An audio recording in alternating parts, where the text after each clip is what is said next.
there are stories that refuse to die. Stories that cling to life with such desperate force that they outlive empires, laws, and even the people who tried to bury them. In 1860, when the last slave ship crossed the Atlantic Ocean and landed on American soil, it carried more than human cargo.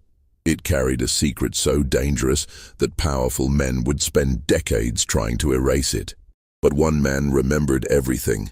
His name was CUDJO Lewis, and for 50 years after slavery ended, he kept silent. Not because he had forgotten, but because some truths are too heavy to speak aloud until the right moment arrives. This is the story of the last witness, the final survivor of a crime that was supposed to disappear into history. A crime that involved wealthy merchants, corrupt officials, and a conspiracy that reached the highest levels of Alabama society. What CUDJO saw, what he endured, and what he finally revealed would shake the foundations of everything America wanted to believe about itself. But the question that haunted him until his final days was simple and terrifying. If he told the truth, would anyone believe him? Or worse, would they make sure he never spoke again? The Clotilda slipped into Mobile Bay under cover of darkness on a humid July night in 1860. Captain William Foster knew exactly what he was doing.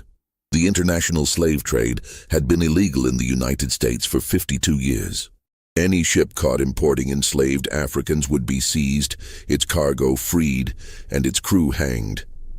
But Timothy Meagher, one of the wealthiest shipbuilders in Mobile, Alabama, had made a bet. A reckless, arrogant wager born from whiskey and pride. At a dinner party months earlier, Meagher had argued with northern visitors about states' rights and federal overreach. The conversation had grown heated as the Northerners insisted that the slave trade was a relic of the past, that civilized nations had moved beyond such barbarism. Meagher, red-faced and furious, slammed his fist on the table. "I'll bring a shipload of Africans right into Mobile Bay," he declared, "and not a single federal marshal will touch me. I'll prove that Southern power is absolute and that your federal laws are nothing but paper and empty threats." The room fell silent. Some guests laughed nervously, assuming it was the bourbon talking. But Timothy Meagher never made idle threats. He was a man who had built his fortune through calculated risks and an unwavering belief in his own invincibility. His brother James leaned forward, eyes gleaming with interest. "How much would such a venture cost?" he asked quietly. Within a week, the conspiracy was formed. Timothy and James Meagher, along with Burns Meagher and several other wealthy planters, pooled together $35,000, an enormous sum in 1860. They hired Captain William Foster, a skilled sailor with a reputation for discretion and a willingness to bend the law for the right price. The Clotilda was prepared for the voyage, its hold modified to carry human cargo, its papers falsified to show a legitimate trading mission to the Caribbean.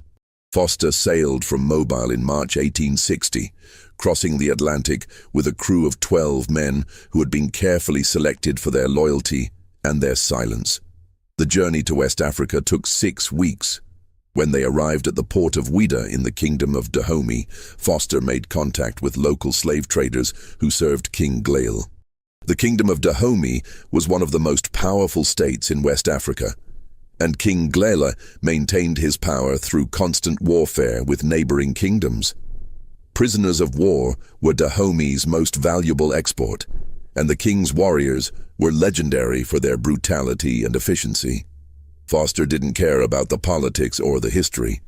He cared only about filling his ship's hold and returning to Mobile before federal authorities caught wind of the operation. 110 people were purchased for $9,000 in gold. They came from various ethnic groups, Yoruba, Fon, and others, captured during raids on villages throughout the region. Among them was a young man named Oluwale Kosola, barely 19 years old, who would later be known as CUDJO Lewis. CUDJO's village of Bantay had been prosperous and peaceful. His father was a respected member of the community, a man who settled disputes and advised younger men on matters of farming and family.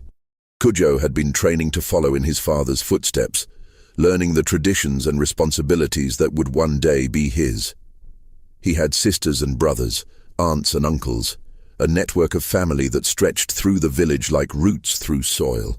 The morning of the raid, CUDJO had been working in the fields with his father and older brother. They heard the drums first, not the familiar rhythms of celebration or ceremony, but urgent, frantic beats that meant only one thing: danger. By the time they reached the village, smoke was already rising from burning homes. The Dahomey warriors had struck at dawn when most people were still waking, when defenses were at their weakest. CUDJO's father pushed him toward the forest, shouting for him to run, to hide, to survive. But CUDJO hesitated, looking back to see his mother and sisters. That hesitation cost him everything. A warrior grabbed him, struck him across the head with the flat of a machete, and he fell into darkness. When he woke, he was chained by the neck to a line of other captives. His head throbbed with pain and blood had dried on his face. He called out for his family, but no one answered. The warriors marched them for 6 days, stopping only briefly for water and a handful of food. Those who couldn't keep pace were beaten. Those who collapsed were left behind to die. At the coast, CUDJO saw the ocean for the first time in his life. It stretched endlessly, a vast expanse of water that seemed to swallow the sky. And anchored in the harbor was the Clotilda, a ship that would carry him away from everything he had ever known. The Middle Passage took 45 days. 110 people were packed into a hold designed for cargo, not human beings. They were chained in rows, unable to stand, barely able to move. The air was thick with the smell of sweat, vomit, and human waste. Disease spread quickly in the cramped, filthy conditions. Several people died during the voyage, their bodies thrown overboard without ceremony. CUDJO would never speak in detail about those weeks. When asked later in life, he would shake his head and say only, "It was a terrible time. I do not like to remember." But the scars on his wrists and ankles told part of the story. The nightmares that woke him screaming for decades afterward told another part. Some experiences are too traumatic to put into words, too painful to revisit even in memory. When the Clotilda finally reached American waters in early July 1860, Captain Foster faced a critical problem. Federal authorities in Mobile had heard rumors about Timothy Meagher's boast. Revenue cutters were patrolling the bay, and customs officials were on high alert. Foster couldn't simply sail into port and unload his illegal cargo. He needed a plan. Foster anchored the Clotilda in a remote section of Mobile Bay, far from the main shipping channels. Under cover of darkness, he transferred the captives to a riverboat owned by Burns Meagher. The operation took hours, with terrified, confused people being moved from one vessel to another, while armed men shouted orders in a language they didn't understand. Once the transfer was complete, Foster made a decision that would hide the evidence of his crime for more than a century and a half. He ordered the Clotilda stripped of anything valuable, then set it on fire. As flames consumed the ship, Foster and his crew watched from the riverboat. When the fire had done its work, they towed the burning hulk into a remote bayou and let it sink into the dark water. The physical evidence of the crime disappeared beneath the surface, leaving only the human witnesses. Witnesses who spoke no English and had no legal standing in American society. The captives were taken upriver to a swampy, isolated area north of Mobile. There, hidden in the dense canebrakes and cypress swamps, they were kept in makeshift camps, while the Meagher brothers decided how to distribute their illegal property. For weeks, the Africans lived in a state of terrified confusion. They didn't know where they were, didn't understand what was happening, and had no way to communicate with their captors beyond gestures and desperate attempts at pantomime. Timothy Meagher visited the camps several times, walking among the captives like a farmer inspecting livestock. He pointed at individuals, making notes in a ledger, dividing them up among his family and business associates. CUDJO and about 30 others were assigned to work on the Meagher plantation. They were given new names, simple, easy names that white overseers could pronounce. Oluwalekosola became CUDJO, a name that meant nothing to him, that carried none of the history and identity his real name represented. The Africans were issued rough clothing, shown to crude cabins, and put to work. But unlike enslaved people born in America, who had been conditioned from birth to accept their bondage, the Clotilda survivors remembered freedom. They remembered their real names, their languages, their families, their villages. They had been whole people with complete lives, and those memories made them dangerous. The Mia brothers understood this danger. They kept the new arrivals separated from other enslaved workers as much as possible. They instructed overseers to punish any attempts at teaching the Africans English beyond the bare minimum needed for work. They spread rumors throughout Mobile that these were enslaved people purchased legally from plantations in Georgia and South Carolina, brought to Alabama before the war made such transactions impossible. And they waited for the scandal to fade, for people to stop asking questions, for the federal authorities to give up their investigation. The Miahas were confident that their wealth and political connections would protect them. They were pillars of Mobile society, respected businessmen, leaders in the community. Who would believe the word of illiterate Africans against theirs? But history, as it often does, had other plans. Within a year of the Clotilda's arrival, the political situation in America exploded. South Carolina seceded from the Union in December 1860. By February 1861, 6 more southern states had followed, including Alabama. The Confederate States of America was formed, and by April, the nation was at war. Timothy Meagher threw himself into the Confederate cause with the same arrogant confidence he'd shown in making his bet. He believed the South would win quickly, that Northern industrial power was no match for Southern fighting spirit and British support. He converted his shipyards to produce vessels for the Confederate Navy. He invested heavily in Confederate bonds. He sent his sons to fight in the army, certain they would return as heroes of a victorious new nation. For 4 years, the war raged. CUDJO and the other Clotilda survivors worked the Meagher plantation, growing food for the Confederate war effort, maintaining the property while white men went off to fight. They heard rumors of Union victories, of enslaved people escaping to freedom behind Northern lines, of a proclamation that declared them free. But in rural Alabama, far from the battlefields, those rumors seemed like distant dreams. Then, in April 1865, everything changed. Union troops occupied Mobile. The Confederacy collapsed, and suddenly, impossibly, CUDJO Lewis and the other survivors of the Clotilda were told they were free. But what did freedom mean for someone who spoke limited English, had no money, no land, no family in America, and was living proof of a federal crime committed by men who still held enormous power in Alabama? That question would define the rest of CUDJO's life, and the answer would be far more complicated and dangerous than anyone could have imagined. Freedom came to CUDJO Lewis not with celebration, but with confusion and fear. When Union soldiers arrived at the Meagher plantation in April 1865, they gathered all the enslaved people and read from a document that declared them free. The words meant little to CUDJO, who still struggled with English. But the reactions of the overseers, the shock, the anger, the barely concealed rage, told him that something fundamental had changed. The Union officer in charge, a young lieutenant from Massachusetts, tried to explain their options. They could stay and work for wages. They could leave and seek employment elsewhere. They could try to return to their homes, though he admitted that for those born in Africa, such a journey was impossible. The officer meant well, but his words revealed a profound misunderstanding of their situation. What did wages mean to people who had never handled money? Where could they go when they knew nothing of American geography? How could they return to villages that might no longer exist, to families who might be dead or scattered?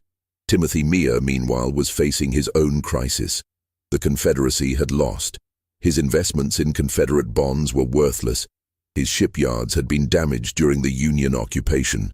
His sons had returned from the war, one missing an arm, another suffering from what would later be called shell shock. The world he had known, the system that had made him wealthy and powerful, was collapsing around him. But Meagher was a survivor. He understood that the war might be over, but the struggle for power in the south was just beginning, and he recognized that the Clotilda survivors represented both a threat and an opportunity. The threat was obvious. They were living evidence of a federal crime. If federal prosecutors decided to make an example of someone, if they wanted to show that the law applied even to wealthy white Southerners, the Clotilda case would be perfect. The crime was clear, the evidence was undeniable, and the penalty, execution, would send a powerful message.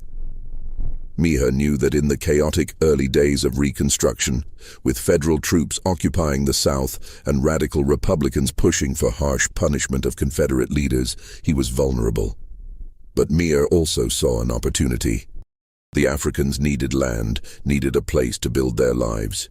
And Mija owned thousands of acres of worthless swampland along the Mobile River, land that was too wet for farming, too remote for development, too mosquito-infested for anyone to want. If he could convince the Africans to settle there, he could accomplish several goals at once.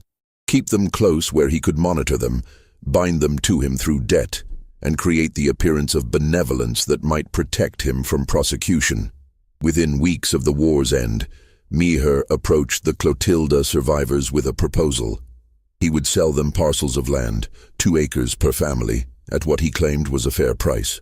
They could pay over time, working for wages on his remaining properties or in his shipyards, with their earnings going toward the land debt. To people who had nothing, who desperately wanted to recreate some version of the communities they'd lost, it seemed like a miracle. CUDJO was among those who accepted. He was 24 years old, strong and healthy, and determined to build a life in this strange new country. He had met a woman named Abila, another Clotilda survivor, who had been renamed Seely by her enslavers. She was from a different village, spoke a different dialect, but they shared the bond of the Middle Passage and the desperate need to create family in a place where they had none. They married in a ceremony that blended what they could remember of their African traditions with the Christian rituals they'd been forced to learn. Together, CUDJO and Abila began to build. They cleared land, cutting through thick underbrush and draining standing water. They built a small cabin using techniques CUDJO remembered from Bantay, adapted to the materials available in Alabama. They planted a garden with vegetables and herbs, some familiar from Africa, others new, and they joined with other Clotilda survivors to create a community. The settlement that would become known as Africa Town took shape slowly over the next several years. About 30 families of Clotilda survivors clustered together along the Mobile River, their homes arranged in patterns that echoed African village layouts. They spoke their native languages, Yoruba primarily, but also Fon and others, creating a linguistic island in the American South. They practiced what they could remember of their traditions, adapted what they had to forget, and created something new, a hybrid culture that was neither fully African nor fully American. But the land deal that had seemed like salvation revealed itself to be another form of bondage. The prices Mija charged were inflated far beyond the land's actual value. The interest rates were usurious, and the wages he paid for work were barely enough to cover basic necessities, let alone make significant payments on the debt. CUDJO and the others found themselves trapped in a cycle that would take decades to escape. Working constantly, earning little, always owing more. And beneath the economic exploitation lay a more insidious form of control: fear.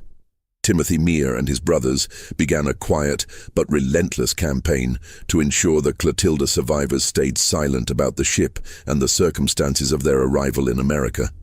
The message was delivered through intermediaries, overseers, foremen, white workers who had connections to the Mija family. It was never explicit, never written down, but it was unmistakable.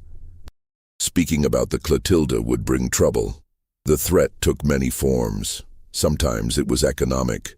Mr. Mija might have to call in those land debts if people start spreading stories. Sometimes it was legal. Federal authorities might decide to deport anyone who was brought here illegally. Sometimes it was more direct. Accidents happen to people who don't know when to keep their mouths shut. CUDJO understood the game being played. He had seen how power worked in Dahomey. where King Glile maintained control through a combination of rewards and threats. The Mihars were using the same tactics. They gave just enough land, wages, the appearance of freedom to make people hesitant to risk losing it. And they created just enough fear to keep people from speaking out. The 1870s brought new challenges and new dangers. Reconstruction was in full swing, and for a brief moment, it seemed like real change might be possible. Black men could vote. Black politicians were elected to local and state offices. Schools were opened for black children. Federal troops enforced the new laws, protecting black citizens from violence and intimidation. CUDJO watched these developments with cautious hope. He learned to read and write, attending classes taught by northern missionaries who had come south to educate the formerly enslaved. He registered to vote, casting his ballot in elections for the first time in his life. He attended political meetings where black and white Republicans discussed plans for rebuilding the South on principles of equality and justice. But he also saw the backlash. White supremacist groups, the Ku Klux Klan, the White League, the Red Shirts, launched campaigns of terror against black communities. They burned schools and churches. They murdered black politicians and voters. They attacked anyone, black or white, who supported Reconstruction policies. The violence was systematic, organized, and designed to send a clear message. Black political participation would not be tolerated. In 1874, CUDJO witnessed an event that would haunt him for the rest of his life. A black man named Samuel Johnson, who had been elected to the Mobile City Council, was found dead on the road between Africatown and Mobile. The official story was that he'd been killed by robbers.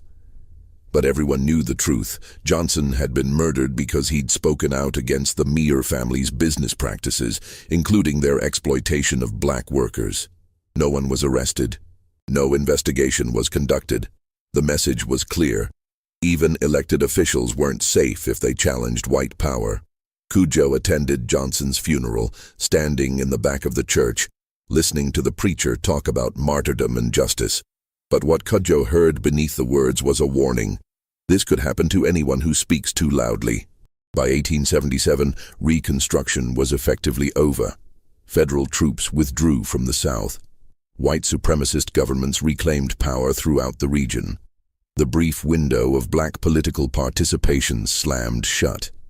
New laws, the Black Codes, later replaced by Jim Crow legislation, stripped away voting rights, segregated public spaces, and created a system of legal discrimination that would last for nearly a century. The Mihar family, far from being prosecuted for their crime, grew even wealthier and more powerful. Timothy Mihar expanded his business interests, investing in railroads, lumber mills, and real estate.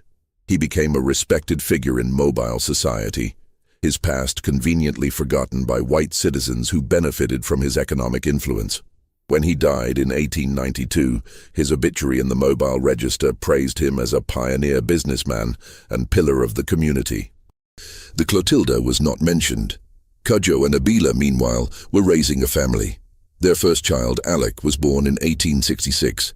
James followed in 1868, then CUDJO Jr. in 1870, Polly in 1872, David in 1875, and finally Celia in 1878. 6 children born free in America who would never know the horrors their parents had endured but would inherit the consequences. CUDJO worked constantly to provide for his family. He labored on the docks, loading and unloading ships. He worked in lumber mills, cutting timber from the forests around Mobile. He did odd jobs for white families, repairing fences, building sheds, whatever would earn a few dollars.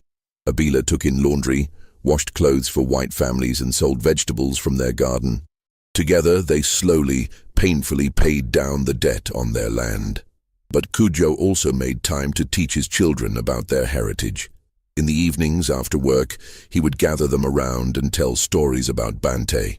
He taught them words in Yoruba, though he knew they would never be fluent. He explained the traditions of his people, the values that had guided his life before the Clotilda. He wanted them to know where they came from, even if he couldn't tell them the full truth of how they'd arrived in America. The children grew up straddling two worlds. At home, they heard African languages and stories. In the wider world, they faced the harsh realities of being black in Jim Crow, Alabama. They attended segregated schools with hand-me-down textbooks and underpaid teachers.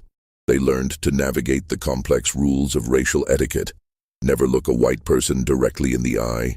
Always step off the sidewalk when a white person approaches. Never question or challenge white authority. CUDJO watched his children navigate these dangers with a mixture of pride and heartbreak. They were adapting, surviving, finding ways to live in a hostile world. But he also saw how the system was crushing their spirits, limiting their possibilities, teaching them to accept injustice as normal. He wondered sometimes if he had made the right choice in accepting Mear's land deal, in staying in Alabama rather than trying to go elsewhere. But where else could they have gone? And would it have been any different? Then tragedy struck, and struck again, and kept striking until CUDJO felt like he was being punished by forces beyond his understanding. In 1893, their daughter Celia fell ill with a fever. She was only 15 years old, bright and beautiful, with her mother's smile and her father's determination. CUDJO and Abila tried everything: home remedies, prayers, a white doctor who charged them a week's wages for a brief examination. Nothing worked. Celia died on a hot August night, her body burning with fever, her parents helpless beside her bed. The grief nearly destroyed them. Abila stopped speaking for weeks, moving through the house like a ghost. CUDJO threw himself into work, laboring until exhaustion made thought impossible. They buried Celia in the small cemetery the Africa Town community had established, marking her grave with a wooden cross that CUDJO carved himself. 3 years later, in 1896, their son David was killed. The circumstances were murky, the details contradictory, but the outcome was brutally clear. David had been working at a sawmill when he got into an argument with a white co-worker. The argument escalated. The white man struck David. David, young and angry and tired of swallowing insults, struck back. That night, David didn't come home. CUDJO went looking for him, searching the roads between the sawmill and Africa Town, calling his son's name into the darkness. He found David's body at dawn, lying in a ditch beside the road. He had been beaten to death. CUDJO carried his son's body home, walking the 3 miles with David's weight in his arms. Neighbors came out of their houses, saw what had happened, and wept. Everyone knew what this meant. Everyone understood that there would be no justice, no investigation, no consequences for the murderers. CUDJO wanted to go to the sheriff, wanted to demand that someone be held accountable. But the elders of Africa Town stopped him. "You go to the sheriff," they said, "and they'll find a reason to arrest you. They'll say David started it, say he attacked a white man, say you're causing trouble. You'll end up dead or in prison, and Abila will lose her husband and her son." So CUDJO buried David next to Celia, carved another wooden cross, and swallowed his rage. But something broke inside him that day. He had survived the Middle Passage, survived slavery, survived 50 years of dangerous freedom. But watching his children die, unable to protect them, unable to seek justice, that was a different kind of death. The worst blow came in 1902.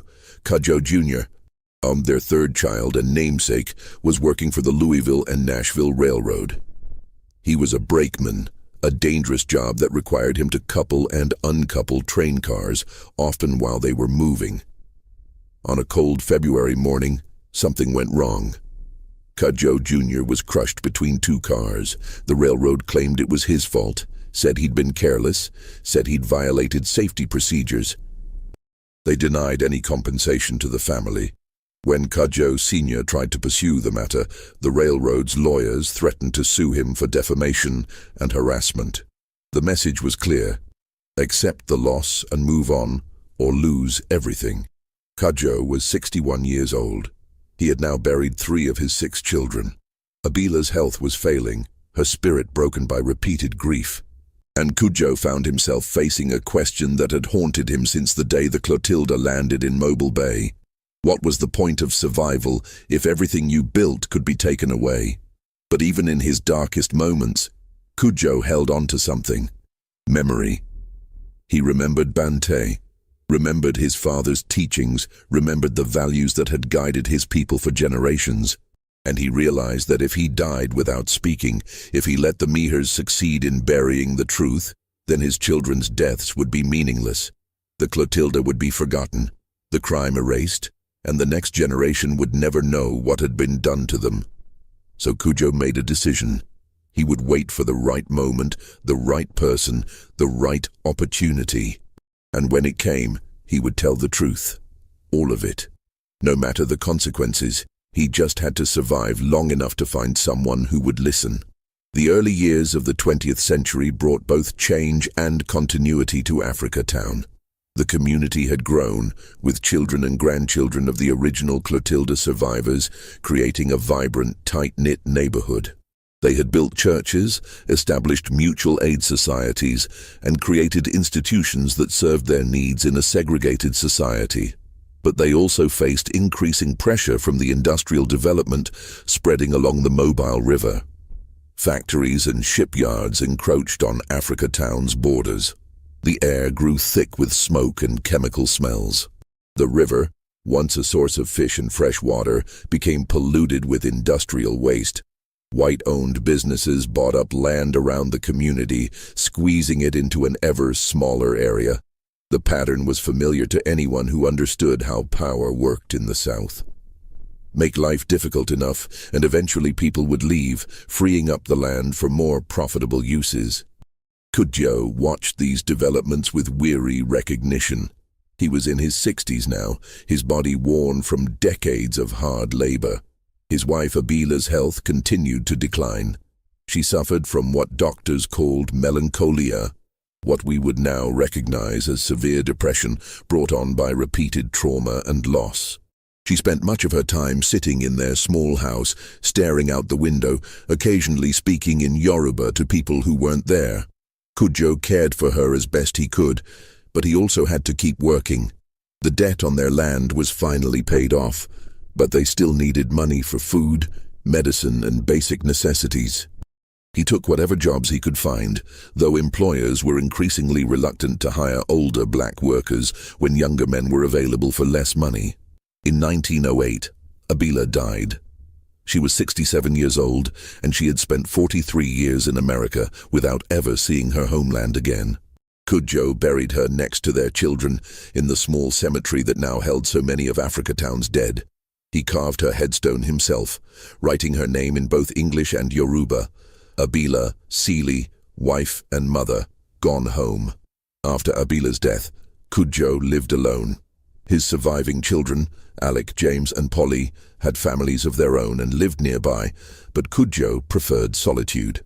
He spent his days tending his garden, repairing his house, and sitting on his porch, watching the world change around him. Neighbors would stop by to check on him, bring him food, ask if he needed anything.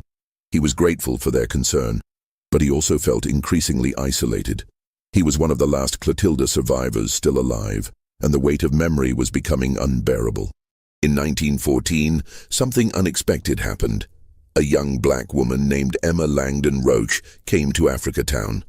She was a writer and historian, interested in documenting the stories of formerly enslaved people before they were lost forever.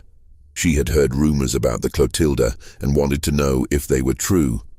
CUDJO agreed to speak with her, though he was cautious. He told her about his life in Bante, about the raid and the Middle Passage, about the years of slavery and the complicated decades of freedom. But when she asked specific questions about the Clotilda, who had brought them, how they had arrived, what had happened to the ship, CUDJO became evasive. "It was a long time ago," he said. "My memory is not so good anymore." Roche was persistent. She interviewed other Africa Town residents, pieced together fragments of the story, and eventually published a book in 1914 called Historic Sketches of the South. In it, she included a chapter about the Clotilda and its survivors. It was the first time the story appeared in print, and it created a small stir locally. The Mia family's response was swift and coordinated. They issued statements calling the book sensationalized fiction and questioning Roche's sources. They pointed out inconsistencies in the accounts. Different people remembered different details. Dates didn't always match. Some elements seemed exaggerated.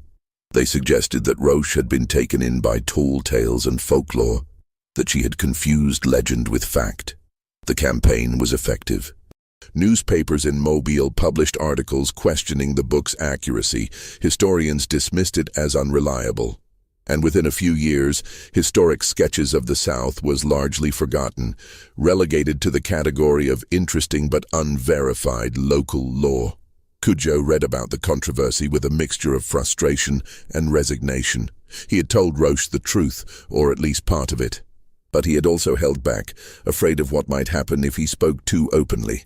And now the Mias had successfully discredited the story, making it seem like fantasy rather than documented fact. The pattern was depressingly familiar. The powerful control the narrative, and the powerless watch their truths be erased. But CUDJO also noticed something interesting. Despite the Miha's efforts to discredit the book, people kept asking questions.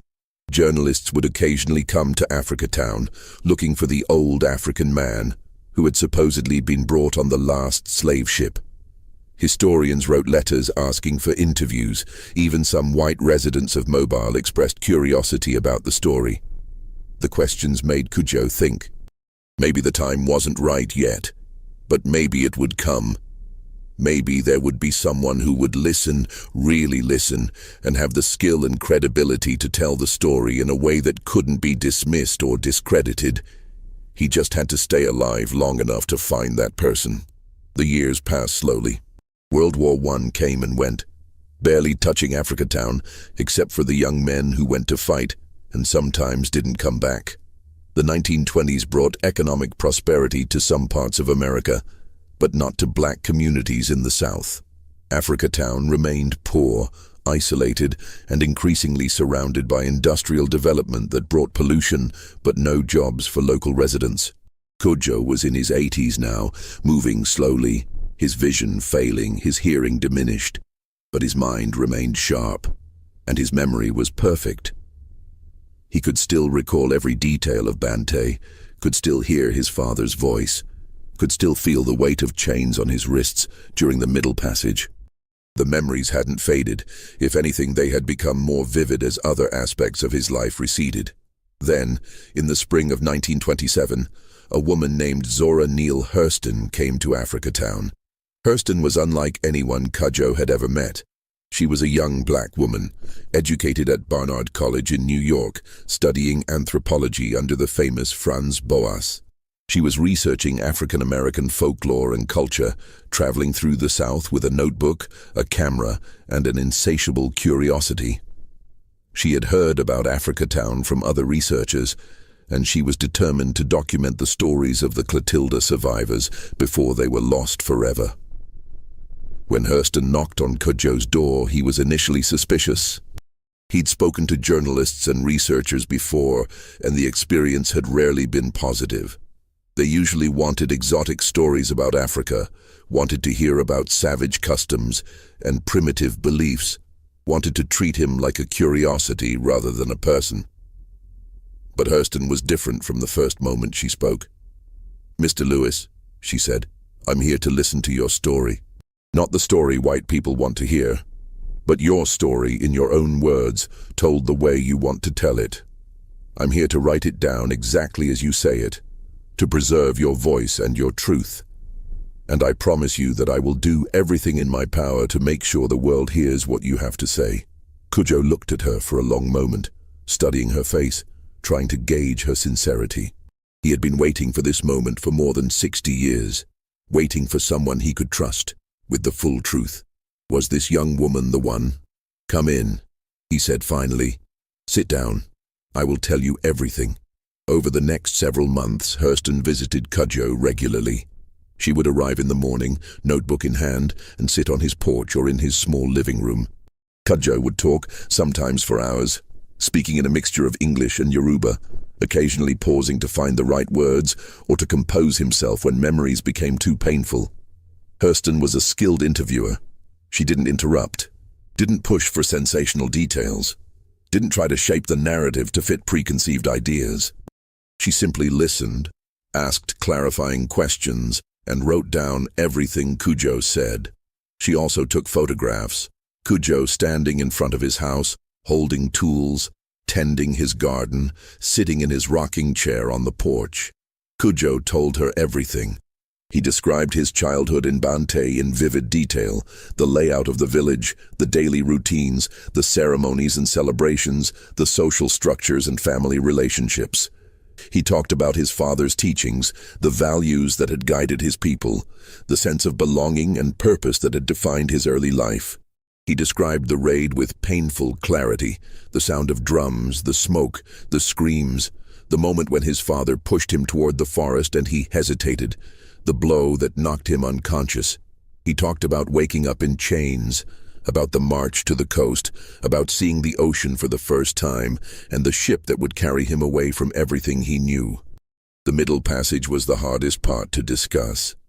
CUDJO would sometimes stop mid-sentence, his face contorting with remembered pain, his hands trembling. Hurston would wait patiently, not pushing, letting him take his time. When he could continue, CUDJO would speak in short, clipped sentences, describing the darkness, the chains, the smell, the sounds of people dying around him. He talked about arriving in Mobile Bay, about the burning of the Clotilda, about being hidden in the swamps while the Mia, her brothers, decided what to do with their illegal cargo. He described the years of slavery, the confusion of freedom, the land deal that had seemed like salvation but turned out to be another form of bondage. And he talked about his children, their births, their lives, their deaths. This was perhaps the most painful part of all, more painful even than the middle passage, because these were losses that still felt fresh, wounds that had never healed. When CUDJO spoke about burying Celia, David, and CUDJO Jr., 9 tears ran down his weathered face, and his voice broke with grief that was as raw as the day it had happened. But CUDJO also revealed something that Hurston hadn't expected. He was still afraid.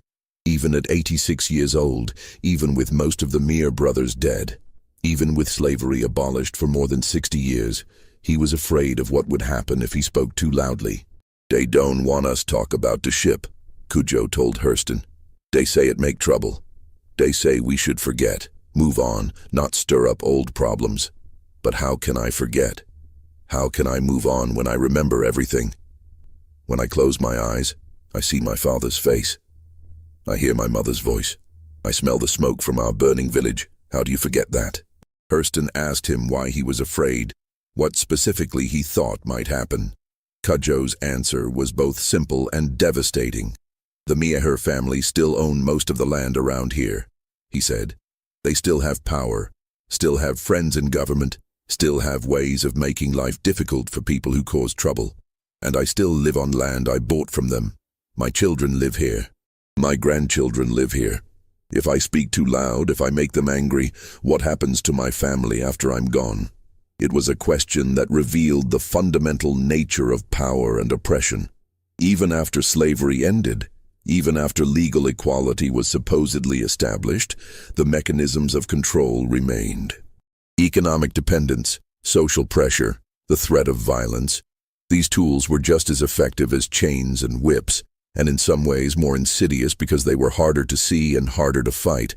But CUDJO also told Hurston something else. "I am old now. I have lived longer than I ever thought I would. I have seen my children and grandchildren grow. I have paid off my land debt. I have built a life here, even though it is not the life I would have chosen. And I want the truth to be known before I die. I want people to understand what was done to us, not just by the Mihers, but by a whole system that allowed it to happen, and then tried to pretend it never did." Hurston promised to tell his story, to make sure the world knew what had happened. She took photographs of CUDJO standing in front of his house, holding tools, tending his garden. In one particularly striking image, CUDJO stands straight despite his age, looking directly at the camera with an expression that is both dignified and defiant. His eyes seem to look through the lens, through time, directly at future viewers demanding to be seen and heard. Hurston also interviewed other Clotilda survivors still living in Africa Town. There were only a handful left by then: Polly Allen, Ossa Kibi, a few others. Each had their own story, their own memories, their own perspective on what had happened. Hurston documented all of them, creating a comprehensive record of the Clotilda and its survivors. When Hurston finished her research and returned to New York, she wrote a book based on her interviews with CUDJO. She titled it Barracoon, using the term for the holding pens where enslaved Africans were kept before being loaded onto ships.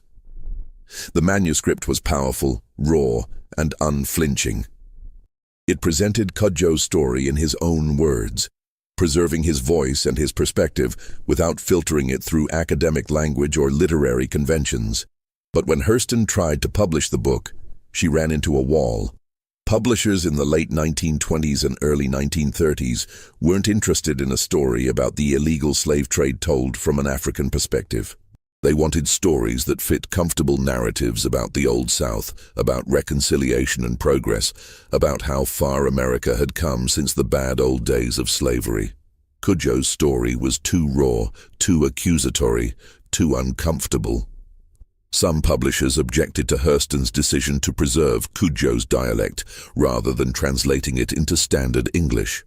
They said it made the book hard to read, that it would limit its audience. But Hurston refused to change it. Preserving CUDJO's voice exactly as he spoke was essential to the integrity of the story. To translate it into standard English would be to erase him again, to make him fit into white expectations rather than presenting him as he truly was. Other publishers were more direct about their concerns. The Meeher family was still prominent in Alabama. The story made respected Southern businessmen look like criminals. It raised uncomfortable questions about how many other respected families had built their wealth through illegal and immoral means. It challenged the narrative of Southern honor and nobility that was being actively promoted through books, movies, and popular culture. One publisher told Hurston bluntly, "This book would cause too much trouble. It would offend too many people. It would open old wounds that are better left closed. Why can't you write something more uplifting, something that shows how far we've come, rather than dwelling on the past?" Hurston tried multiple publishers over several years, but the answer was always the same: no. Frustrated and eventually moving on to other projects, she would go on to write Their Eyes Were Watching God and other celebrated works. Hurston put the Barracoon manuscript in a drawer. It would remain unpublished for nearly 90 years. Meanwhile, back in Africatown, CUDJO Lewis continued his quiet life. He tended his garden, repaired his house, and sat on his porch watching the world change around him. Neighbors would stop by to visit, and CUDJO would tell them stories about Africa, about the old days, about the people who had come on the Clotilda. He became a living link to a past that was rapidly disappearing, a keeper of memories that no one else could preserve. But CUDJO also felt the weight of time pressing down on him. He was in his 90s now, one of the oldest people in Africatown. His body was failing, his strength diminishing. He knew he didn't have much time left, and he worried about what would happen to the story after he was gone. Hurston had promised to publish it, but years had passed and nothing had appeared. Would the truth die with him after all? In the summer of 1935, CUDJO's health took a sharp decline. He developed pneumonia, and his weakened body couldn't fight it off. His children and grandchildren gathered around his bed, holding his hands, speaking softly to him in English and the fragments of Yoruba they remembered. CUDJO drifted in and out of consciousness, sometimes speaking in English, sometimes in his native language, sometimes mixing the two. In his final moments, witnesses said, CUDJO spoke in Yoruba, calling out names that no one recognized: his father, his mother, his siblings from Bante. He seemed to be seeing people who weren't there, reaching out to touch faces that only he could see. And then, peacefully, he died. It was July 17th, 1935. CUDJO Lewis was 94 years old. He was the last survivor of the Clotilda, the last person who had been born in Africa and brought to America as a slave. With his death, a direct link to that history was severed. No one alive would ever again be able to say, "I remember Africa. I remember the Middle Passage. I remember slavery from personal experience." CUDJO's funeral was held at the Union Baptist Church in Africa Town. Hundreds of people attended, family, neighbors, people from throughout Mobile who had heard of the old African man and wanted to pay their respects. The preacher spoke about CUDJO's long life, his strength, his faith, his dedication to family and community. He talked about CUDJO as a bridge between two worlds, a man who had never forgotten where he came from, but who had also built a life in the place where he'd been forced to stay. Local newspapers ran obituaries noting CUDJO's passing. The Mobile Register called him the last survivor of the last slave ship, though the article was brief and focused more on his age than on the circumstances of his arrival. The Birmingham News ran a slightly longer piece, calling CUDJO a living link to a bygone era and a curiosity of history. None of the obituaries mentioned the Clotilda by name. None of them identified Timothy Meagher or his brothers as the men who had brought CUDJO to America. None of them called what had happened a crime or suggested that anyone should be held accountable. The story was presented as a sad but distant piece of history, interesting but not particularly relevant to the present. The Meagher family, by then in its third and fourth generations, said nothing publicly about CUDJO's death. But privately, they must have felt a sense of relief. The last witness was gone. The last person who could testify to what had really happened was dead. The story could finally be buried for good, allowed to fade into legend and folklore, stripped of its power to accuse and demand justice. Except it couldn't. Because CUDJO had done something that the Meaghers hadn't anticipated. He had trusted Zora Neale Hurston with the truth, and she had written it down. The manuscript sat in a drawer, unpublished and unknown, but it existed. And as long as it existed, the story could not be completely erased. The truth, it turned out, was more patient than anyone realized. It could wait decades, generations even, for the right moment to emerge. And when that moment came, it would speak with CUDJO's voice, telling a story that refused to die. For decades after CUDJO's death, the story of the Clotilda existed in a strange liminal space. It was known locally in Mobile and Africa Town, passed down through families like a precious heirloom. Grandparents told grandchildren about the ship that had brought their ancestors from Africa, about the Meagher family's crime, about CUDJO Lewis and the other survivors who had built a community from nothing. But outside of Africa Town, the story was treated as folklore, a legend that might or might not be true, interesting but unverified. The Meagher family continued to prosper through the mid-20th century.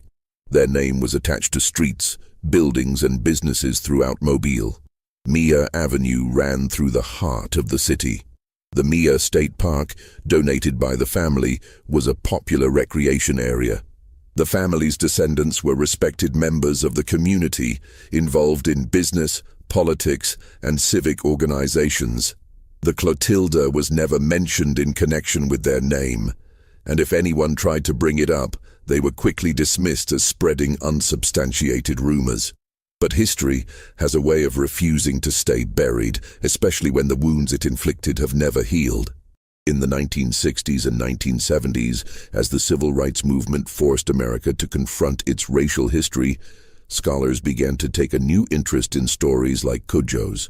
Researchers started combing through archives, looking for evidence of the Clotilda and other aspects of the slave trade that had been deliberately hidden or forgotten. They found shipping records from Mobile in 1860 that showed unusual activity in July. Boats moving at night, unexplained transfers of cargo, reports of federal customs officials investigating rumors of an illegal slave ship. They found newspaper articles from the time, brief mentions of Timothy Meagher's boast and the subsequent investigation. They found court documents related to Meagher's business dealings that showed large, unexplained expenditures in early 1860, consistent with financing a slave-trading voyage. The documentary evidence was fragmentary but suggestive. It supported the story that had been passed down in Africa Town, lending credibility to what had been dismissed as folklore. Historians began to write about the Clotilda, including it in books about the slave trade and Reconstruction. The story started to reach a wider audience, though it was still treated with some skepticism by mainstream historians who preferred to focus on well-documented events rather than stories based primarily on oral tradition. In Africa Town itself, the community was struggling. The industrial development that had begun in the early 20th century had accelerated dramatically after World War II. Factories, chemical plants, and paper mills surrounded the neighborhood, bringing pollution but few jobs for local residents. The air was thick with chemical smells. The water in the Mobile River was contaminated with industrial waste. Rates of cancer and respiratory disease in Africa Town were significantly higher than in other parts of Mobile. The community was also dealing with the effects of urban renewal and highway construction. In the 1960s, Interstate 165 was built, cutting through the heart of Africa Town and displacing dozens of families. The highway created a physical barrier that isolated the neighborhood from the rest of Mobile, making it harder for residents to access jobs, services, and opportunities. The pattern was familiar to anyone who understood how urban planning had been used as a tool of segregation and discrimination. Highways were routed through black neighborhoods, destroying communities and depressing property values, while white neighborhoods were protected and preserved. By the 1980s and 1990s, Africa Town was in serious decline. Young people were leaving, seeking opportunities elsewhere. Houses were abandoned, businesses closed, infrastructure crumbled. The community that CUDJO Lewis and the other Clotilda survivors had built with such determination and hope was slowly dying, strangled by pollution, neglect, and systemic discrimination. But even as the physical community declined, interest in its history was growing. In 1997, the National Park Service conducted a study of Africa Town, documenting its historical significance and recommending that it be preserved as a cultural heritage site. The study included extensive research on the Clotilda, drawing on historical records, archaeological evidence, and oral histories passed down through families. The report confirmed what Africa Town residents had always known. The Clotilda story was true. Timothy Meagher and his brothers had illegally imported 110 enslaved Africans in 1860, burned the ship to hide the evidence, and escaped prosecution. The survivors had been forced to settle on land, sold to them at inflated prices by their former enslaver, creating a community that was both a testament to their resilience and a reminder of the crime that had brought them there. The National Park Service report should have been a turning point, a moment when the story was officially recognized and the community received the support and resources it deserved. But while the report generated some media attention and academic interest, it didn't lead to significant change. Africa Town remained poor, polluted, and neglected. The Meagher family, when asked about the report, either declined to comment or issued vague statements about the complexity of history and the importance of moving forward rather than dwelling on the past. The physical evidence of the Clotilda, meanwhile, remained elusive. The ship had been burned and sunk in 1860, and the exact location was lost to time. Over the decades, various people had searched for the wreck. But the Mobile Tensor Delta is a vast, complex waterway with countless bayous, channels, and swamps. Finding a single sunken ship in that environment was like finding a needle in a haystack. Without the physical evidence of the ship itself, some historians continued to argue that the Clotilda story couldn't be definitively proven.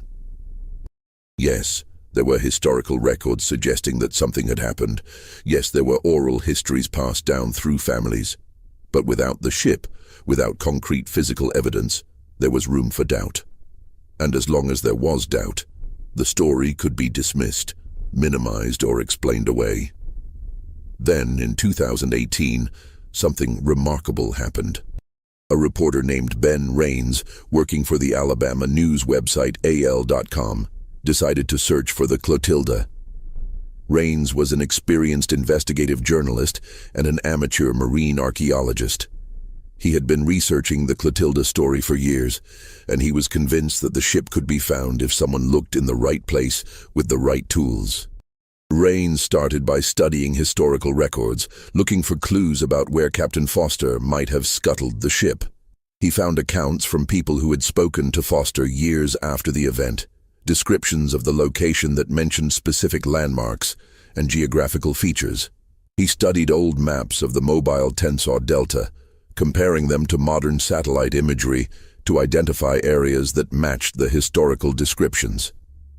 Using this research, Rains narrowed down the search area to a section of the Mobile River north of the city.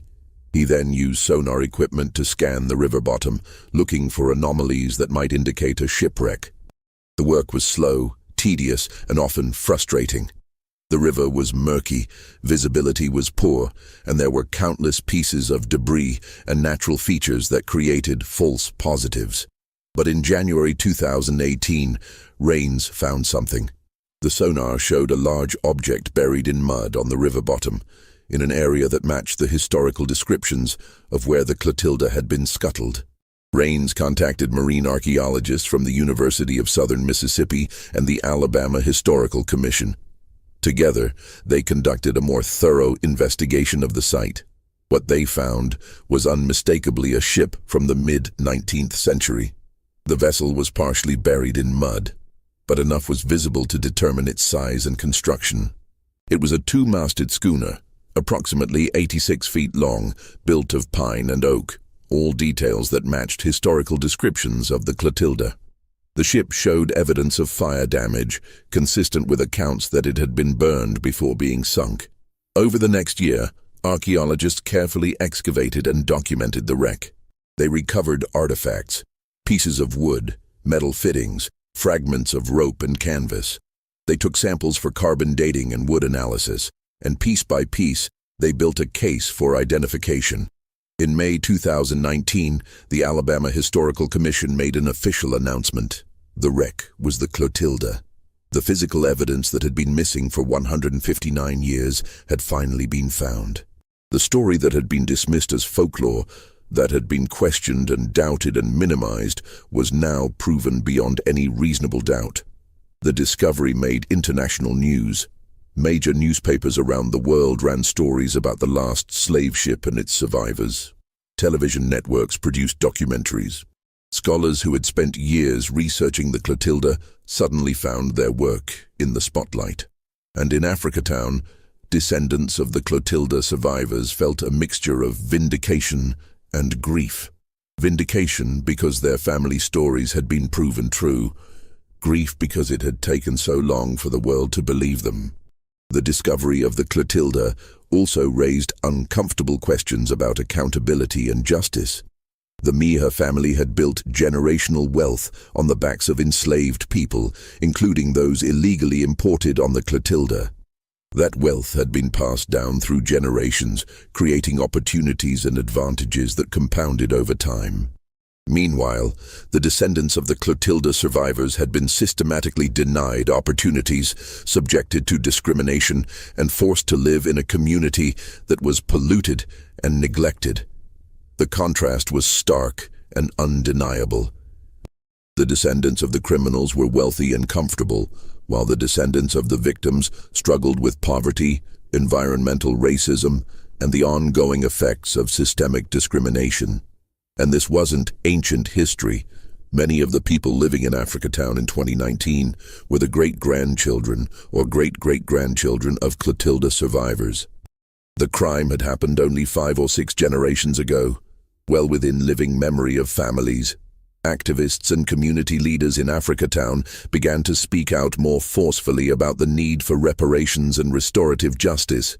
They pointed out that the Miha family had never been prosecuted for their crime, had never paid any penalty, had never even acknowledged wrongdoing. They argued that the family had a moral obligation to make amends, to use some of the wealth built on slavery to help the community that had been harmed. The Miha family's response was largely silence. A few family members made brief statements expressing general sympathy for the history of slavery and its ongoing effects, but they stopped short of accepting responsibility or offering any concrete form of restitution. Some family members argued that they shouldn't be held accountable for the actions of ancestors who had died more than a century ago. Others simply refused to comment. referring questions to lawyers who issued terse, no-comment statements. The debate over accountability and reparations continued, raising fundamental questions about historical justice. How do you make amends for crimes committed generations ago? Who is responsible? The direct descendants of the criminals, or society as a whole? What form should reparations take? Financial compensation, land return, investment in community development, or something else? And how do you calculate the value of stolen lives, stolen labor, and stolen opportunities that compound across generations? These questions didn't have easy answers, but the discovery of the Clotilda made them impossible to ignore. The physical evidence of the crime was now visible, documented, and preserved. The story could no longer be dismissed or minimized. The truth was out, and it demanded a response. And then, in 2018, just as the search for the Clotilda was intensifying, another piece of the puzzle fell into place. Zora Neale Hurston's manuscript, Barracoon, which had been rejected by publishers in the 1930s and had sat in archives for decades, was finally published. The decision to publish came from Hurston's estate and HarperCollins publishers, who recognized that the cultural moment had finally arrived for CUDJO's story to be heard. The book that had been too raw, too accusatory, too uncomfortable in the 1930s was exactly what readers in 2018 needed to hear. The manuscript was edited lightly for clarity, but Hurston's decision to preserve CUDJO's voice and dialect was maintained. The book presented CUDJO's story exactly as he had told it, in his own words, with all its power and pain intact. Barracoon was published in May 2018, almost exactly 1 year before the Clotilda was officially identified. The timing was remarkable, almost as if CUDJO's voice was finally breaking through after decades of silence. The book became a bestseller, reaching audiences around the world. Readers who had never heard of the Clotilda, who knew little about the details of the slave trade, were confronted with CUDJO's testimony, direct, personal, and impossible to dismiss. The publication of Barracoon did something powerful. It gave CUDJO a voice across time. He had been dead for more than 80 years, but suddenly, people were listening to him. They were reading his descriptions of Bante, his account of the raid and the Middle Passage, his careful explanations of how the Mijas had maintained control even after slavery ended. They were hearing his grief over his lost children, his longing for Africa, his complicated feelings about America, a country that had stolen his life, but where he had built a family and a community. Readers were struck by CUDJO's dignity, his intelligence, his moral clarity. He didn't present himself as a victim seeking pity, but as a witness demanding that the truth be acknowledged. He didn't ask for revenge, but he insisted on justice, not just for himself, but for all the people whose stories had been erased or forgotten. The book also revealed something that many readers found shocking. CUDJO's story wasn't just about the past, it was about the present. The systems of power, exploitation, and silence that had allowed the Mijas to commit their crime and escape justice were still operating, just in different forms. The mechanisms that had kept CUDJO afraid to speak for 50 years, economic dependence, social pressure, the threat of violence, were still in place, still keeping people silent, still protecting the powerful from accountability. The combination of the Clotilda's discovery and the publication of Barracoon created a cultural moment. Suddenly, the story was everywhere. In newspapers, on television, in academic conferences, in community meetings. People who had never thought much about the slave trade or its legacy were confronted with concrete evidence of how it had worked and how its effects persisted. In Africatown, the attention brought both opportunities and challenges. On one hand, there was renewed interest in preserving the community's history and culture.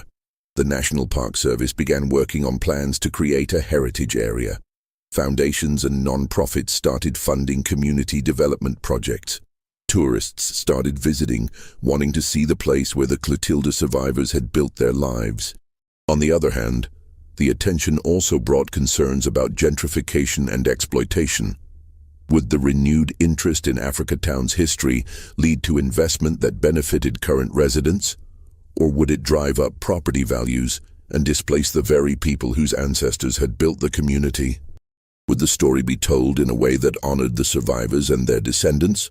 Or would it be sanitized and commercialized, turned into a tourist attraction that erased the ongoing effects of the crime? These concerns were heightened by the fact that much of the land around Africa Town was still owned by descendants of the Miha family or by corporations with ties to the family. The same patterns of power and control that had existed in CUDJO's time were still in place, just in more subtle forms. The fight for justice wasn't just about acknowledging the past, it was about changing the present and the future. In 2020, the Alabama Historical Commission announced plans to create a museum and heritage center in Africa Town, dedicated to telling the story of the Clotilda and its survivors. The project would include preservation of CUDJO Lewis's house, which still stood on the land he had purchased from Timothy Miha more than 150 years earlier. The house would be restored and opened to the public, allowing visitors to walk through the rooms where CUDJO had lived, to see the garden where he had grown his vegetables, to stand in the place where he had told Zora Neale Hurston his story. The announcement was met with mixed reactions in Africa Town. Some residents were excited about the recognition and the potential economic benefits. Others were skeptical, worried that the project would be controlled by outsiders who didn't understand or respect the community's needs and priorities. There were concerns about who would tell the story, how it would be told, and who would benefit from telling it. Community leaders insisted that any development had to be led by and for the benefit of Africa Town residents. They demanded that descendants of the Clotilda survivors be involved in every aspect of planning and implementation. They called for investments in infrastructure, environmental cleanup, education, and economic development, not just heritage tourism. They argued that honoring the past meant addressing the present, that preserving history meant creating a better future for the people who carried that history in their blood and bones. These demands raised fundamental questions about what historical justice looks like in practice. Is it enough to acknowledge past wrongs, to build museums and monuments, to tell stories that were previously hidden? Or does justice require material change, reparations, land return, investment in communities that have been systematically harmed? And who gets to decide what justice looks like? Historians and government officials, or the descendants of the people who were harmed? As of today, these questions remain unresolved. The Clotilda wreck site has been designated a National Historic Landmark, protected and preserved for future study. CUDJO Lewis's house has been restored and is open for tours. Barracoon continues to be widely read, introducing new generations to CUDJO's story. Africa Town has received some investment and attention, though residents say it's not nearly enough to address the decades of neglect and environmental damage. The Miha family has largely remained silent, though the pressure for some form of accountability continues to grow.